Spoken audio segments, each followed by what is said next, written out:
Hello everyone, hope you're doing well. It's time for the new Battle Pass, which has graced us today. Good old Airborne General is here, and it's going to be here until the 24th of April. So, it's time for us to go through the Warbond shop, because obviously that's new too, and seeing what's available and what to go through. As we saw a change in kind of the event cycle, and we're going to get more information about it tomorrow, one of the things that would have been actually really cool to see is a bit of a reinvigoration of the Warbond shop. But it seems, at least at the moment, it's pretty much the same as what it was previously.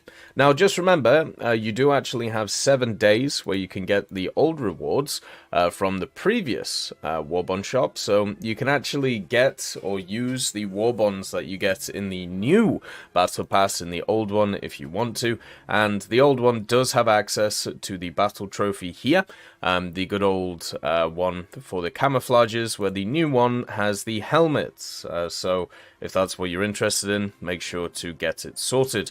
They do also have the Aries Zodiac pin-up, and also at the same time they have all of the other kind of pin-ups that you can see here around the place if that's what you want, and then a bunch of camouflages, talismans, and everything else, which is pretty standard across the board.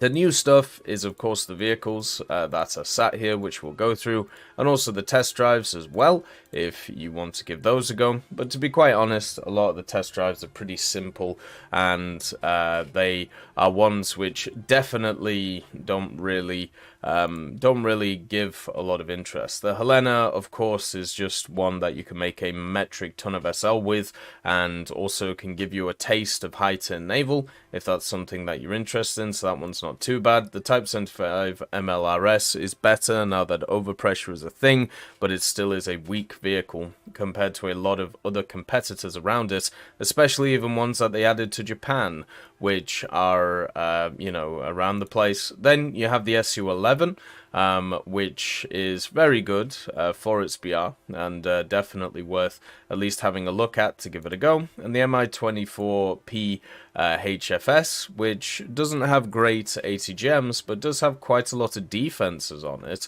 So if you're looking for a vehicle to kind of understand how helicopters work and how they go through, this one I suppose isn't a bad starting point, because it has some very powerful stuff, and then also it has some pretty weak stuff, so it gives you a good mix. So out of these, the Helena's very good and the SU-11's very good. Both of these are okay to / poor, so that's kind of, the way that I see those ones. So let's go through the other vehicles in the Warbond shop. Now, they're sticking with this idea of doing 3 lower ones and then also 3 higher ones. But you can see these are all rank 2s, and then these are all rank 3s. So the rank 3s you can use for dailies and also use for other stuff, which is quite nice. The rank 2s are kind of stuck in this hole where you can't really do too much with them. So let's start off with the M40, 14, 41, 47, 40. This vehicle I really don't like, and the major reason is it's got a very poor engine to transmission ratio on it. You can see here it can't reverse, which is super rough, and also at the same time, its armor is terrible. It has 30mm of armor here, 50mm at most, but you can just go straight through that, and you have this whole flat area that you can just annihilate. At 47mm for the main gun, which may seem nice at 2.3, but then you also have the 13.2mm Breda here to give you a little bit of a boost, I suppose, if you're against lighter vehicles. The targeting speed of the gun is really slow, and also the elevation, the vertical speed is incredibly slow, so getting this gun on target sucks. So survivability is not great, its mobility is not great, and its power of its gun is not great either. You can see here at 2.3, you get 69mm of penetration, and you also get some TNT in the round, so overall, it just doesn't really do a lot, and that's the problem with this vehicle. There are so many better options for Italy 4 premiums, whether it's the Panzer 4, whether it's the hybrid. You just pick those over this vehicle every single time. And yes, I suppose you have the 13.2, and yes, it has okay pen, but against pretty much everything you face, you're not going to be able to pen them.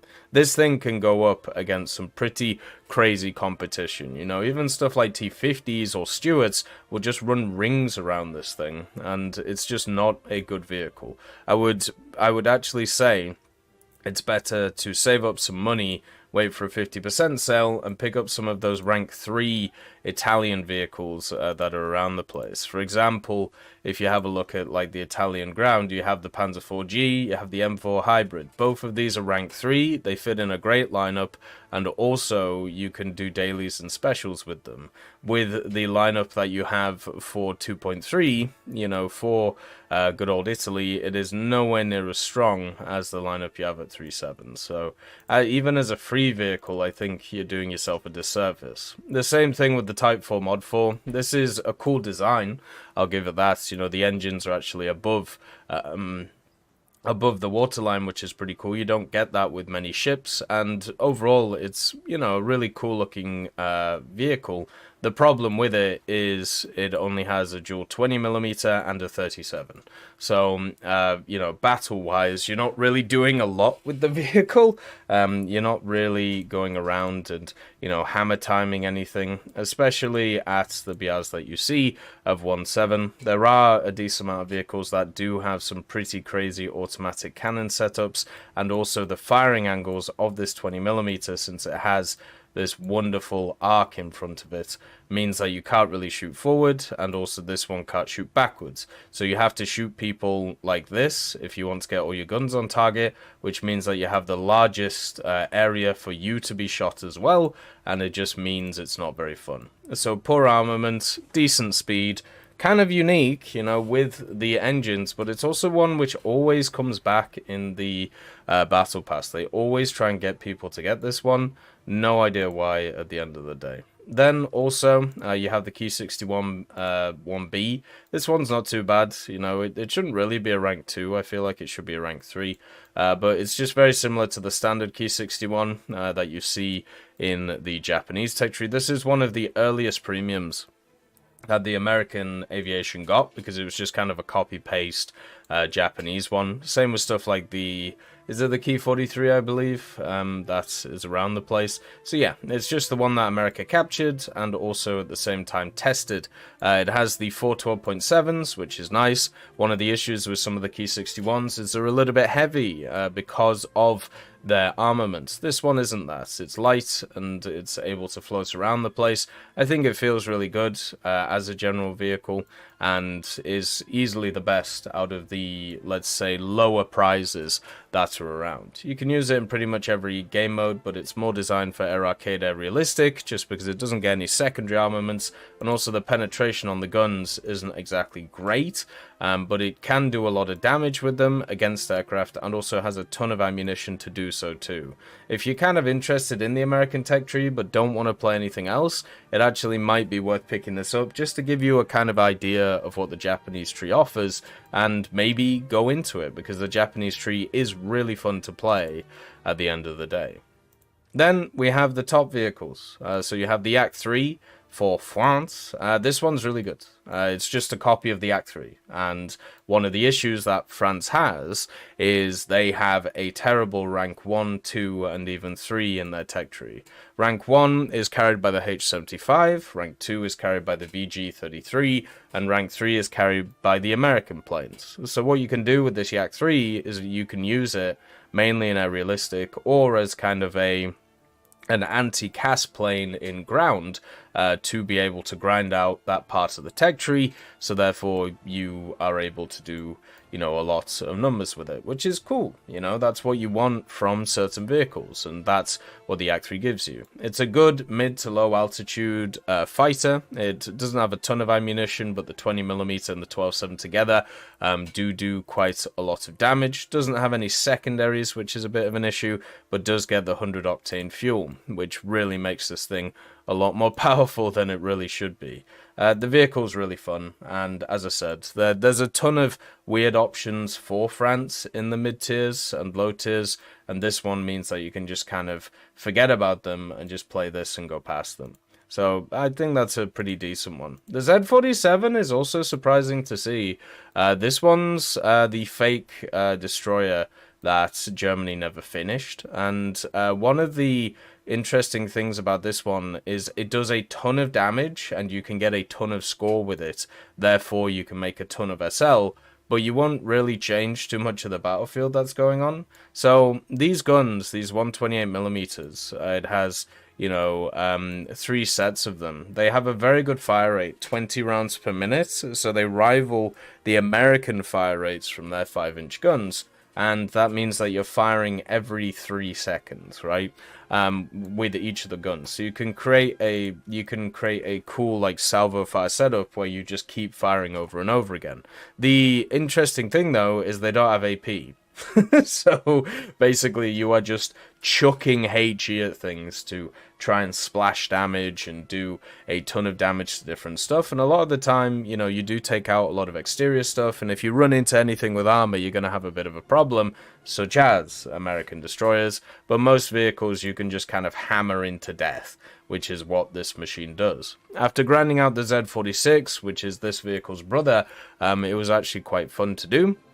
The vehicle also has a metric ton of 37mm on it, which means that it's great for dealing with smaller vehicles and also aircraft, and it has some 20mm too, just to go on top of that. It also has the G7A torpedoes, which are okay once you get the torpedo mode for them, which gives you 8,000 torpedo max distance. These actually have 14 kilometers of distance on them, which is super nice. And yeah, it just has a lot of niceties to it. You know, the calculation time is fine, but the reload of the main guns and also the general targeting speed is just really nice. So you can just be able to hammer down a lot of vehicles with it and just do really good work. So yeah, it's great for score. It's great for, like, I suppose, amount of damage, unless they fix that, you know, in the last update. But the main thing is it's really good for getting SL.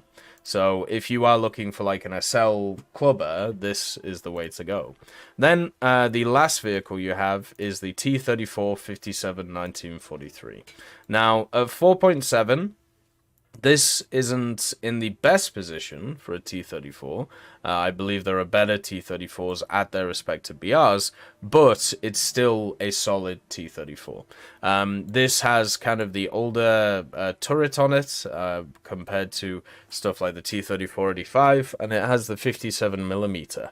So good mobility. At this BR, the actual armor is not really going to stand up unless somebody shoots, you know, specific areas like the viewport, which is kind of nuts. And also, if this thing is going mobile, sometimes you can screw up shots on this curve, and therefore that turns into 122mm instead of 55.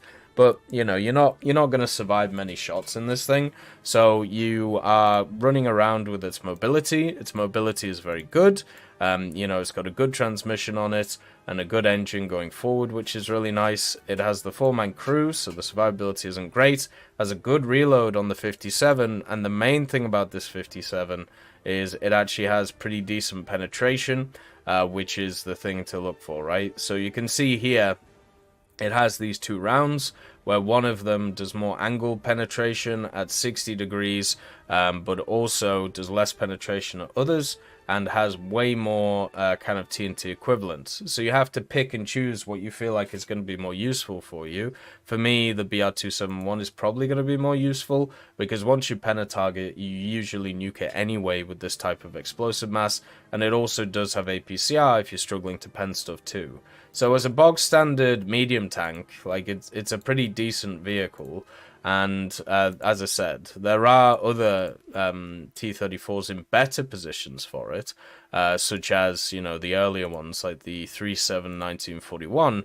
But at 4.7, along with stuff like the KV-1s IS-5 nowadays, along with the ISU-152, the SU-85 that you can bring up, and also things like the BTR-152D, which is, you know, a massive thing. You can see here the T-34-57. You do have a standard tech tree one as well. The only difference is the turret. This is, you know, the 2 different styles. So it does have a lineup, and the lineup does work very well. And also it's a rank 3 at 4.7, so you can do dailies with it and stuff. The only vehicle, you know, that's lower, that's probably better for dailies, is the KV-1E, but that's one that they bring back every so often, and also, you know, don't sell too much. So it's a good one. Like it's a bog standard vehicle that'll do well for you and get you to grind through the tech tree. Are there better options in the tech tree to buy? Yeah, but not for free through the Warbond shop. So that's definitely something to look at. If I was going to rank these from most useful to least useful, I'd probably go most useful the Z47, just to get through the German tech tree and also at the same time just print SL and not have to worry about it. Number 2 is the Act 3 to get past the rank 1 and 2 French aviation, which isn't very strong. Number 3 would be the Key 61B, just because of its its flight performance being very fun. Number 4 is the T-3457, because of what we just talked about. And then the last two, which are interchangeable, are these two vehicles. I would actually say the M14 is probably slightly better, so this is number 5, and the Type 4 Mod 4 is number 6, but you really shouldn't be picking these things up. You'll only have negative experiences in them. So overall, a decent set of vehicles, especially the higher echelon ones, for the Warbond shop. I just wish they'd redone it a little bit, especially at the start of 2024. As always though, I hope you have a wonderful day, and I'll see you next time. I'd like to thank Schnitzel Stroker, Brendan Quinn, Vilneus, Character Fuel, Carrion Crow, Nicholas Richardson, Gus Irenicus, Pyman, Wartinder, Teddy, Daniel Stanton, B. Young, Opium Prime, Masonocrat, Lafouche, Alan Hacker, Sem Arslan, Uncle Bean, and Derek R. for supporting the channel.